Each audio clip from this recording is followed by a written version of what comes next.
Then, regular guest, Brother Johnny Achi with Arab Americans for Syria will give us a report back from his recent trip to meet with President Bashar al-Assad and discuss yesterday's attempted coup in Turkey. Yeah, you better get your hands off of Syria. Don't believe all the media hysteria. They say the whole country is against Assad. What about every single pro-government march? What about the character of the opposition? What kind of government do they really envision? It's like Libya 2.0 if you ask me. The CIA is now just sitting and laughing. They take popular discontent and spin it. Want to see the Arab revolution diminished? What about Palestine support from Damascus? Will that still remain if the country is captured? Clear that the Zionists support the rebels. Want to see the Baptist state just leveled. Who really benefits is the question to ask. We should know much better from the most recent past. The balance of forces in the world today. We know the biggest enemy is the USA. We know they scheme and manipulate and stepping away, but they not messing with Syria today. They better get their hands off of Syria. They better get their hands off of Syria. They better get their hands off of Syria. This is Sister Tej, and I'm honored to welcome back our regular guest here at Freedom Now, Brother Johnny Achi, who's with the Arab Americans for Syria. Welcome, Brother Johnny. Thank you, Sister Tej, for having me again and for inviting me back to the show. You know, when you called me a few days ago, you did ask me, Johnny, you know, you just came back from Syria and we want to hear what happened in Syria. And I told you that it was really a great visit, very productive, and, you know, we accomplished a lot. And that was the reason why we wanted to come on the show and talk about it. Of course, every time we come on here, we hope that we find, you know, good things to talk about. It's hardly ever the case. Somber news always, you know, take over. A couple of days ago, the tragedy in Nice. Every time I hear of a terrorist attack anywhere in the world, my heart just drops. It relates to home. You know, the Syrians have been suffering from these bombs and terrorist attacks for the last 5 years. Tens of thousands of Syrians lost their lives in these attacks. So when I see it happening elsewhere, we feel the same pain, and my heart goes out to the families of these people and the victims. But also, I can't but feel some anger inside me. On this show here, Sister Tej, and for many years I've been saying it on this show, and on this studio with Brother Didan, the late Brother Didan, I would tell him, Didan, this is going to come back and turn against us. And he would say, what do you mean? I said, you can't grow a monster big enough and not expect it to come back and bite you right here at home. To a point that even about 3 years ago, I got a call from, you know, an FBI agent. Why you keep talking about? What information do you have? You keep talking about the imminent attack at home. We don't need but to look back. I mean, history repeats itself. We've grown a monster back in Afghanistan, something called Bin Laden and Al-Qaeda, and we know that we fed it, we grew it, and finally came back and attacked us. We've done it the same way in Iraq. We kept a void in Iraq. It was the hotbed for extremism. We saw it growing out of Iraq. We went in Libya. We changed the regime. We left this country in shambles and chaos. We saw it's a hotbed for terrorism. We saw terrorism grow out of there. We went to Syria, and we supported the Islamist rebels. We knew that these people are going to help us change the regime in Syria, but we didn't care that they were Islamists, that they were fanatics, that they have an ideology that is not loyal to anybody. And I knew it will come back and bite us here at home, and it happened over and over again. The Syrian ambassador to the UN 3 days ago was talking exactly to the French, telling the French, your tactics, your foreign policy in Syria, it's going to hurt you. We're welcomed into Syria via Turkey with the knowledge of the West. So it kills me. It hurts me to know that we are growing these monsters, yet they come back and attack innocent civilians. And all we can do is cry about it, maybe, pat ourselves on the shoulder, on the back, say it's not our fault. They're the bad people. We're the good people. We're the victims. Yes, we are the victims. I got to Syria, and the next day I hear about the Orlando shooting. 50 innocent civilian lives. No one took action here. And then it happened yesterday in Paris and Nice, another 100 people. And it's going to happen again. It happened in Istanbul in the airport. But the problem is we never ask who's behind this. We're paying the price as civilian, but who are we paying the price on behalf of whom? On behalf of our government, who have made the wrong decisions, slept with the enemy. We grew up these people. We supported them. I have talked in this show about a classified document that just became was just declassified back in August 2012. And I really honestly talked about this on this show about 3 or 4 times, but I would like to continue to talk about it. And maybe I will continue to talk about it every time I get a chance to go up on the air. Because this declassified now, which I actually have it in my hand this time. I got the actual report that was released recently. It was by a watchdog agency that was declassified this report or found out about it and published it, and it became declassified. This report was back in August 2012.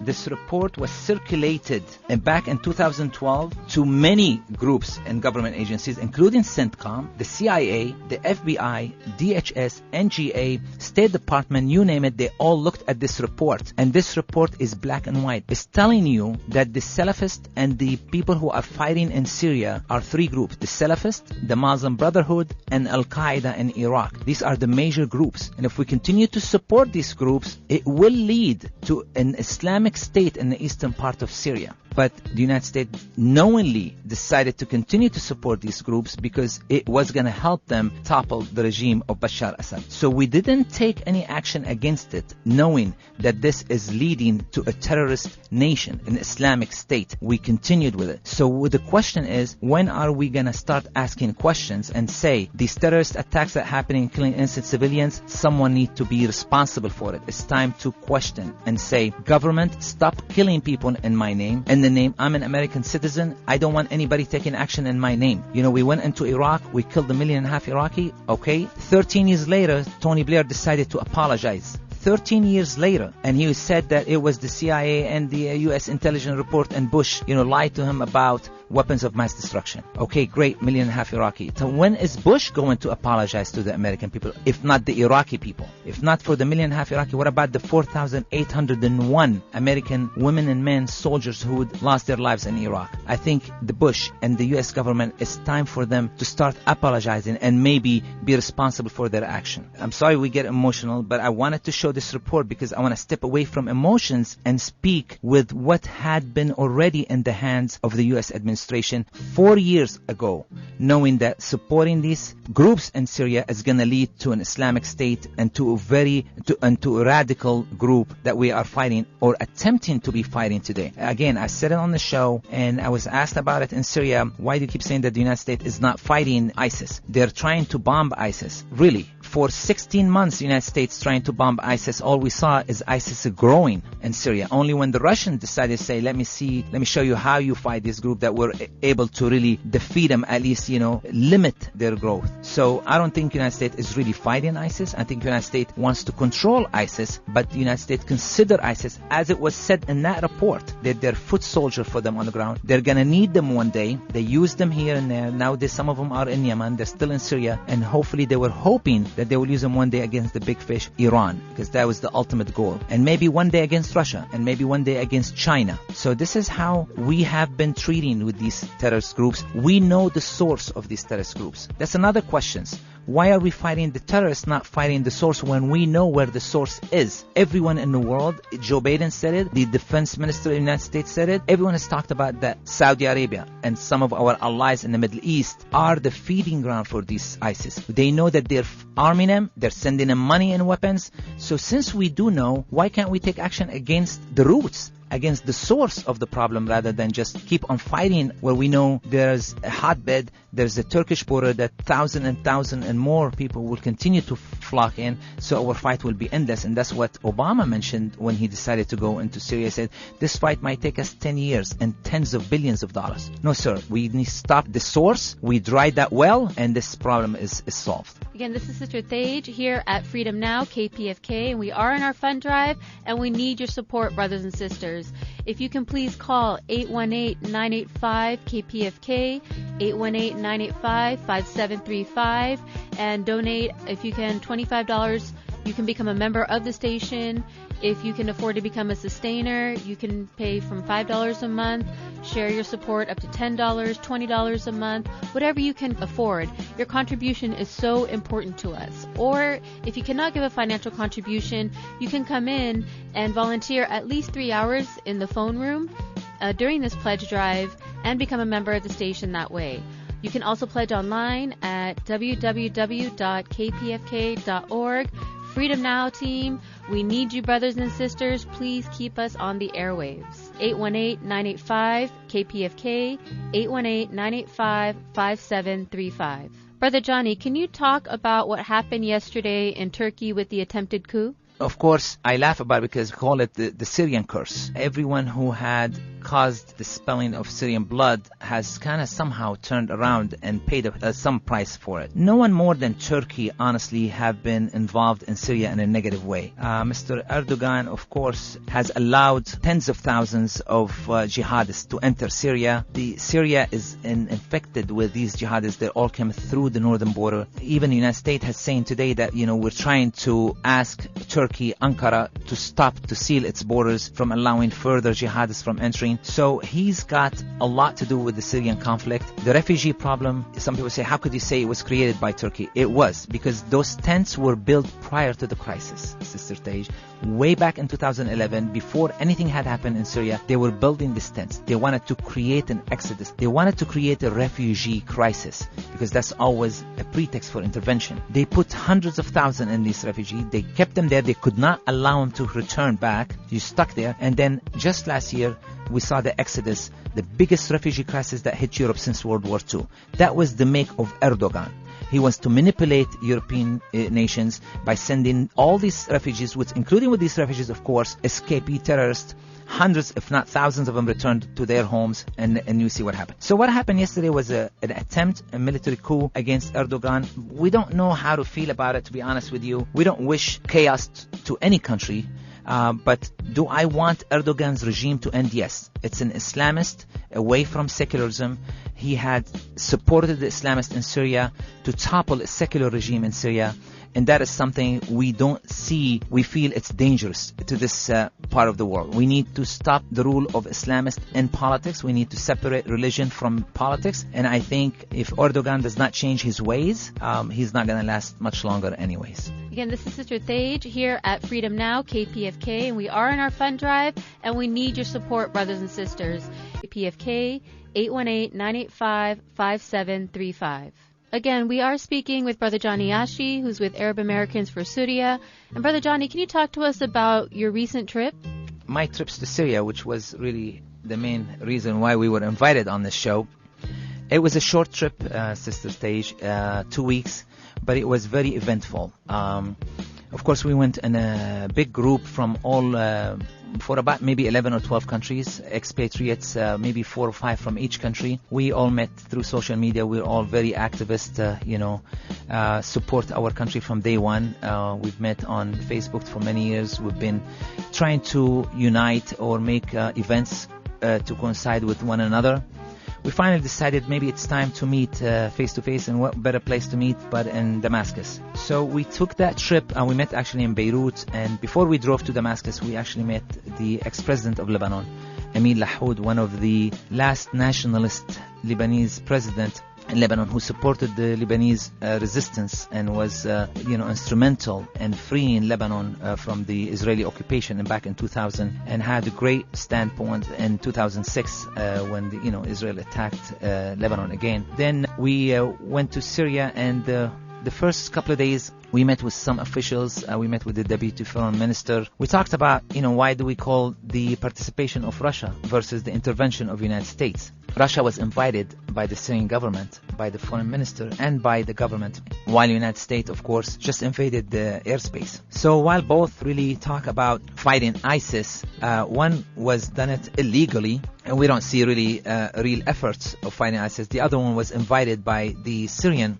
government and is truly fighting ISIS and tipping the scale toward or in favor of the Syrian army and the Syrian resistance against the foreign jihadists. So we were with that conversation. We met also with a very important minister, reconciliation minister. This ministry actually came into existence after the crisis erupted in Syria. And we've met with some of the people who have returned, surrendered their arms, and went actually serving today in the Syrian army. This meeting was instrumental because we have always said there was never a civil war in Syria, and we were told, no, it is a civil war. This meeting will show you that Syrians were not really fighting each other. Maybe they were in disagreement, but they only carried arms against each other when the foreigners came in, when interventions by superpowers instigated violence in Syria, when the media, the world media, played to instigate hate in Syria. I want to make a small example. Here in the United States, obviously, we've seen some troubles lately, unfortunate troubles, the shooting of black men by police, white policemen, and vice versa, the killing of policemen by white. What I would want to say is these incidents do take place in many countries. It's how you play it in the media. It's either you put a lid on it or you fuel it. And in Syria, it was very minor incidents that the whole world media meant to ignite a war. We could turn the Rodney King incident back in 1990 and make it as a racial war. If how we play it on TV, you can entice people, play on their emotions to carry arms against one another. Or you can play the peacekeeper and try to say, this is not us. We're united. We're one. So the media plays a big role. Media, and especially international media, Western media, played a really ugly war in the beginning of the crisis. Tried to divide the Syrians, because divide and conquer is the way to really rule and take over this country and its resources. When I met with this minister, and I met with a lot of people saying that once the foreigners leave us alone, once the fighters leave Syria, once the jihadists are kicked out, Syrians are going to come back. And we saw evidence, we witnessed it in our own eyes. We visited some centers empowering women.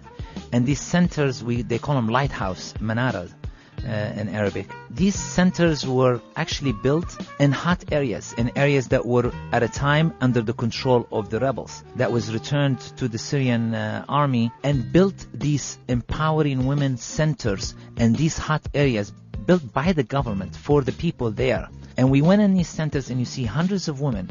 Maybe their husbands are in the army who was a martyr, or fighting for the rebels who, also was maybe disappeared or killed, or maybe left the country. But see these women and children that they have nowhere to go, to turn to, but the government.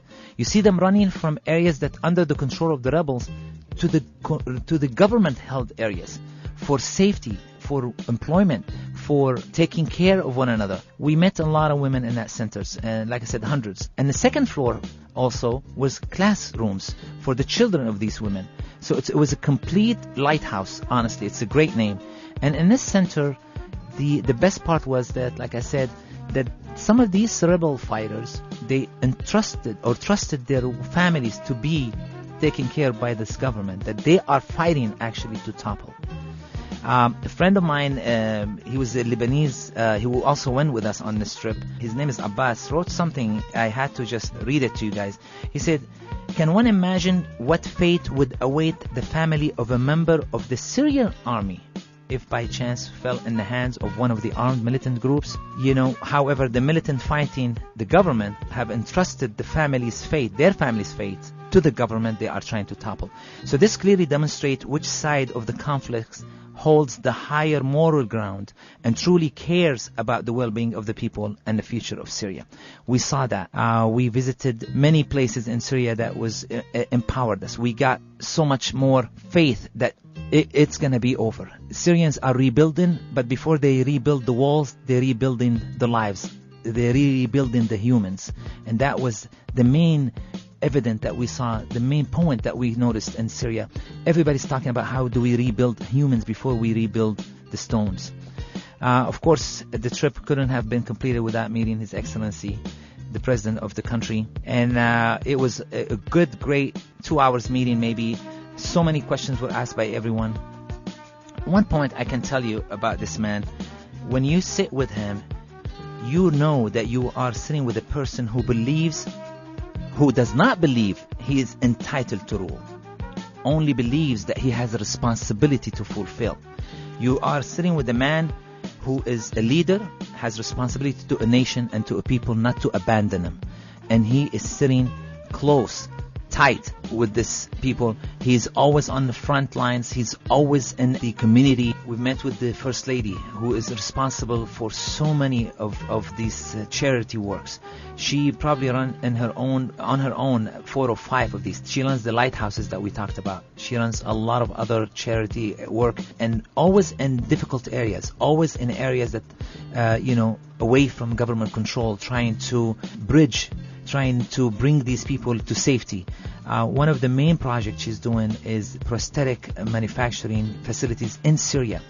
With all the sanctions that is on Syria, economic sanctions, nothing is allowed to enter the country. Syrians are being creative. We've met a lot of people who have lost a limb or 2 limbs in that facility, walking, training to get back in real life. Instead of becoming a problem for the society, they're going back to be an effective part of society. So it was a really enlightening visit. Met a lot of great people, and we feel that Syria is not just a country. Syria is a 10,000-year-old civilization. Its greatness and spirit endure its people and its culture. And those who seek to destroy this beautiful country are mere infants in comparison to what Syria is. So Syria will come back. Syria will be back, and hopefully united. And all these scars that run deep will hopefully heal one day, and we'll all be there to celebrate the free, united Syria. Yes, I would like to ask your listeners to support Freedom Now. This show that I've been coming on for about 5 years now. It's a show that give us a chance to listen to the other side of the story. We're not saying that we're right and they're wrong. We're just saying you need to have the chance to listen to the other side of the story always. And Freedom Now gives us that opportunity. Please call this number, 818-985-KPFK. That's 818-985-5735. Or go online to www.kpfk.org. Only $25 will get you to become a member, but we're asking if you can do $50, if you can do $100, whatever you can do to keep this show on the air. You would be doing a great favor to everyone and to Syria as well. This is Johnny Achi again from Arab Americans for Syria. Thank you so much for having me. Yes, you'll find some very real, genuine discontent.